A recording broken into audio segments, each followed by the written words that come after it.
Hey guys, it's Mrs. Tatter. Sorry if my voice is a little scratchy. I have a bit of a sore throat today, but I wanted to post a video so you could hear how I explain some of the properties of parallelograms. So today we're going to focus on these two.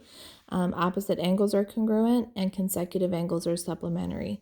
So first of all, the angles that are opposite basically means like opposite corners of the parallelogram.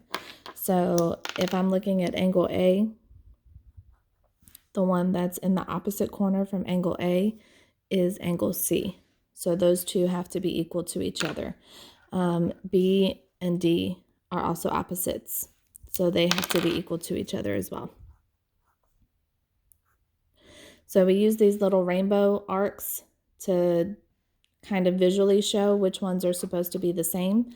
And the reason that I put 1 on this and 2 on this is to show that these two are probably not equal to each other. When you're looking for ones that are consecutive, I like to think of the word connected. If your angles are connected by a side, they are consecutive angles and they have to add up to 180 degrees. So the ones in opposite corners are equal, and if the angles are connected by a side, they have to add up to 180. So in this example, I have these two angles here, one in this corner. Now the one that should be equal to x plus 20 is the one over here in this corner. And you can see I don't know what that is. So I can't set x plus 20 equal to anything because that opposite corner doesn't have any information. Same thing, the 5x angle would be equal to this one, but I don't have that angle, so I can't set 5x equal to anything.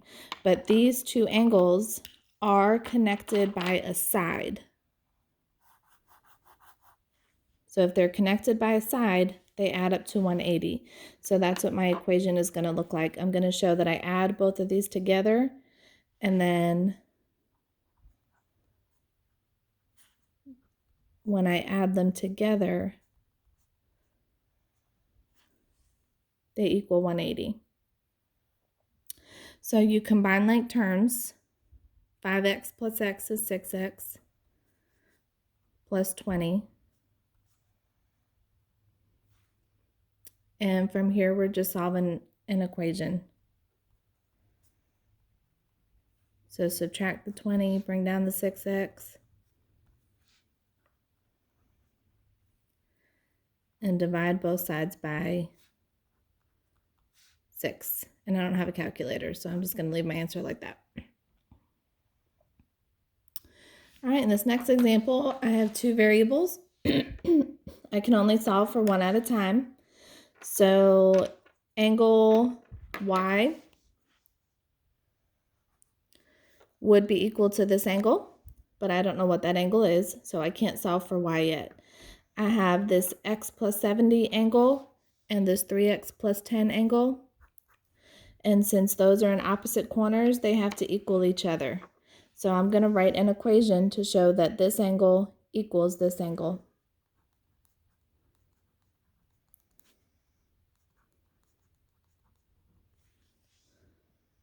So there's my equation showing that x plus 70 equals 3x plus 10. I always subtract my smallest x just so I don't wind up with a negative. So I'm going to take away x on both sides.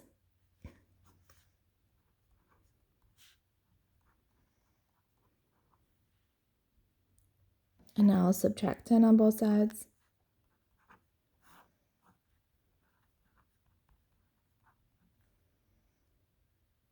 And divide both sides by 2. So 60 divided by 2 is 30. All right, now I need that information because I still have another variable to solve for. X is equal to 30, which means now I can figure out what those blue angles equal. So I'm going to come back up here.